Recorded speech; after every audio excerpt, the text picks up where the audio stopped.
and I really didn't understand how powerless I was over alcohol and other drugs until I had really got beat down enough.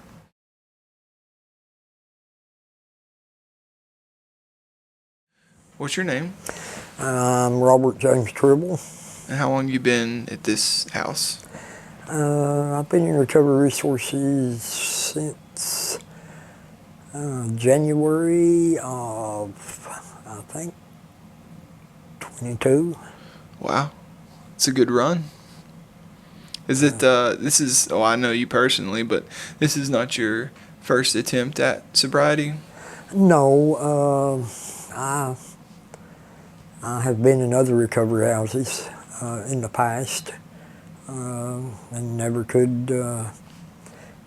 was willing to be willing to do the work that it requires to stay sober. Why don't you think that was? Sometimes we're just not ready. For number one, I was really stubborn, hard-headed, couldn't tell me nothing. And I really didn't understand how powerless I was over alcohol and other drugs until I had really got beat down enough. Do you remember the moment that you came to the realization you were as powerless as they say you are? Yeah, I happened to be locked up in jail. And it wasn't my first time I've ever been in jail. I had did a year in jail, and I had plenty of time to think. Like I said, I had made attempts at recovery before, and being locked up, I look back on it now as probably being one of the biggest assets to me being sober today. Because I had a lot of time to think. I had a lot of time to, I listened to a lot of AA literature in there. And I also did a lot of praying.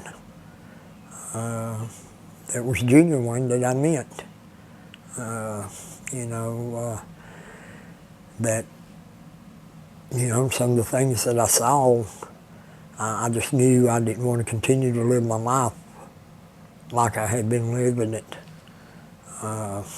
It takes a certain amount of, I'll say this from my own experience, and it's a bit subjective that way, but I see a lot of, generally the demographics of people that find their way to recovery, I would say, are within a 25 to 45-year-old range, right? And it seems to be that there's a certain point for me, and this, I could be wrong, I'd say the majority of people, I won't say all, but the majority. And a lot of times when I see people who are in your age group who show up, there's this overwhelming sense of like, I'm too far gone, I'm too set in my ways, ultimately I'm too stubborn to do anything. But you, I've seen you and I've watched you for the past, 8 years of my life. I've known you, whether you and like watched you do things. So like what you just shared with me, and I want to get you to elaborate on that, but tell me about the things that you're doing in your life today. Well, I knew I had to do something different, and I had been in recovery resources a week before, and I went against suggestions again and went back to the same workplace, which for me was probably not a good idea. Wound up relapsing on meth and later alcohol. So I just didn't return back to the recovery house. Who wants to be in a recovery house? Drunk or mess high, up. yeah. And I had a job that I was able to to just stay at the job in the dry cleaners, and I had a little room in the back. I was the dry clean elf. And so it kind of enabled me to, to continue to get high and drink. At first, it was just the drugs. This time, I had, I guess, rationalized myself, thinking that, I'm just an alcoholic, that it's okay to do some drugs, because I had never got no drug trouble. All my trouble with the law and all has been alcohol related. It's a good rationale of a good addict. Mm-hmm. So what do you got in your life today? What are you doing? What all responsibilities do you have? Well, today, I had to change everything. I had to change the people I ran with. I really don't even socialize very seldom with anybody that's not in recovery. I have a sponsor, and I've been through the steps. I'm going through them again. It'll be my second time of going through the steps, and it's really changed my life. I attend meetings regularly. I chair meetings. I try to help the fellow man that comes into the house here, if I can.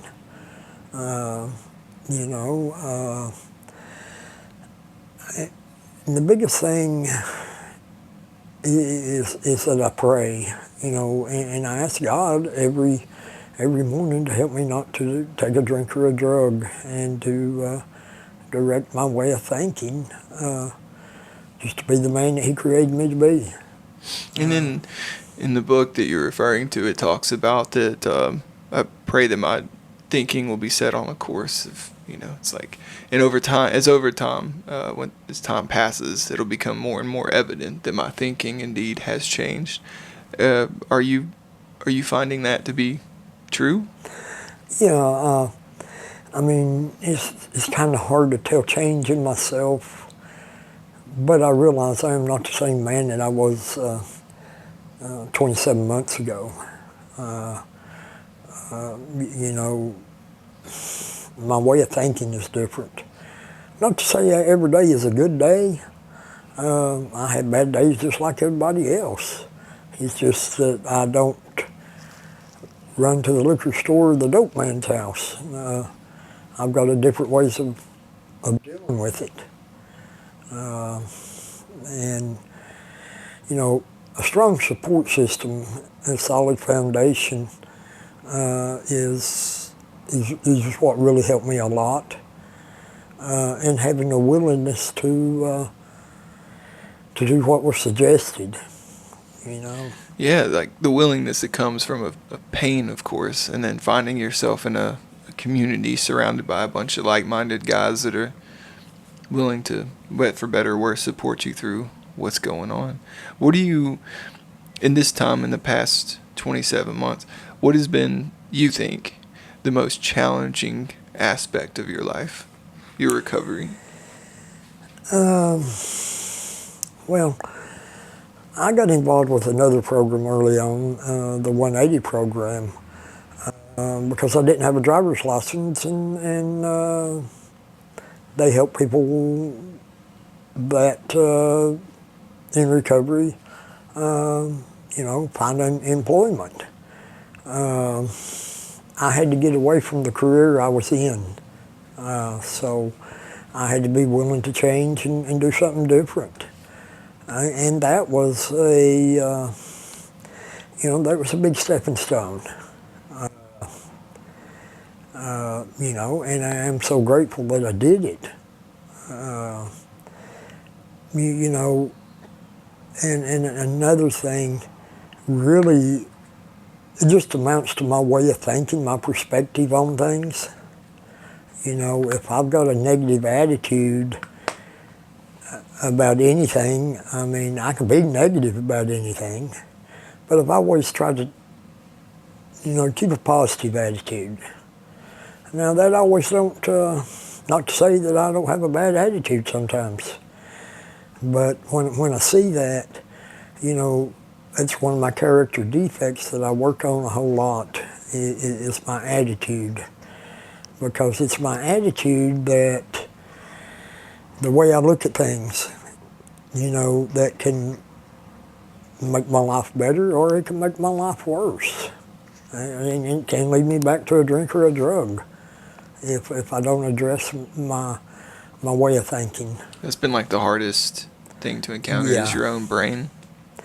Yeah, and to, you know, being in a recovery house where you're dealing with different people on different levels of recovery.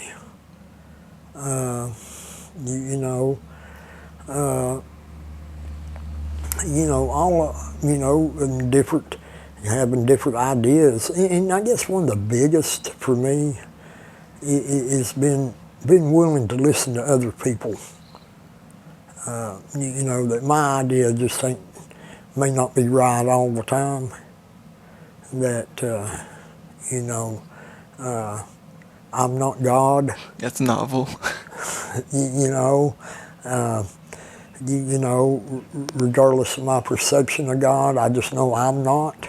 I like that. And, you know, and if I can, you know, have an open mind, you know, to suggestions, you know, my life goes much better, because sometimes my idea and way of thinking ain't always the right way to go about things. Yeah, I second that. If anything, I'm sure there is, but what are you most excited for in your life today? Well, you know, I've came a long way. Yeah. From where I was. I mean, I was a beat down, broken down alcoholic and drug addict that had become useless to the point that I lived to drink and use, and that was all the obsession had took over so bad that that's all I had done. You know, today is different. Today I'm trying to further my education. I'm pursuing my GED. I've got 3 courses done passed. I have 2 left. I've got science and math. And, you know, you know, that, I mean, it's untelling what I'm possible, you know, can do if I set my mind to it and I put my recovery first in God. Absolutely. I think, to me, in my eyes and how I've witnessed you and just see what you're doing, you're truly like a testament of some real hope, that something really is going on inside of you that's giving you not just a will to do life, but a will to participate in it fully. And to somebody that's been in your position, we're usually so deflated that the last thing we want to do is participate in life. You know, so when I see you and I hear about the things you're doing, to me, that's what I get to see, and that's what it does for me. So I'm interested in how you see God in your life today. Well, you know, I was raised up in foster homes, so I got kind of mixed up in a lot of religion, denominations, you know. So it took me a little while in talking with a lot of people, you know, besides my sponsor, of what spirituality meant to them, you know. And everyone has their own path, you know. I know there is a God out there. You know, today I don't try to find him and you know, I see him in my life every day. You know, the God of my understanding, he works through people. You know, the mountains, the nature, you know, and if, you know, people would have known me 27 months ago, if they didn't believe in God, they would. I think so. Because, well, without God, I mean, left to my own devices, I wouldn't be sitting here right now. And I know that. You know, I pray in the morning throughout the day sometimes, because sometimes my day just, ain't all that some days. And, some days, I have to just take time and say, God, what is wrong with my attitude today? Why am I feeling, or why am I wanting to act like this? And usually it, clears away. When I'm disturbed, there's usually something wrong with me. And it took me a little while to realize that, but it's true. Unless something just unordinarily happens. But usually if I'm disturbed, usually it's something to do with me. That's profound. It really is. And, like I said, I've really gotten these steps with my sponsor and worked them to the best of my ability. And it's something that I try to apply my life on an everyday basis. And I'm going to have to the rest of my life. It's a way of life. I'll never graduate from it. Hopefully I get a little bit better and better, but as time goes on. But like I said, I've been an alcoholic and drug addict for 40 years, so I've prayed for the willingness to be willing to do what it takes to stay sober. And that includes I have to work on my life daily. I'm never going to be a saint, but hopefully I can be a lot better man than what I was. Well, I think you are. Do you care if we check back up with you in a few months? Hopefully so. I hope so too. Thank you for doing this. Thank you.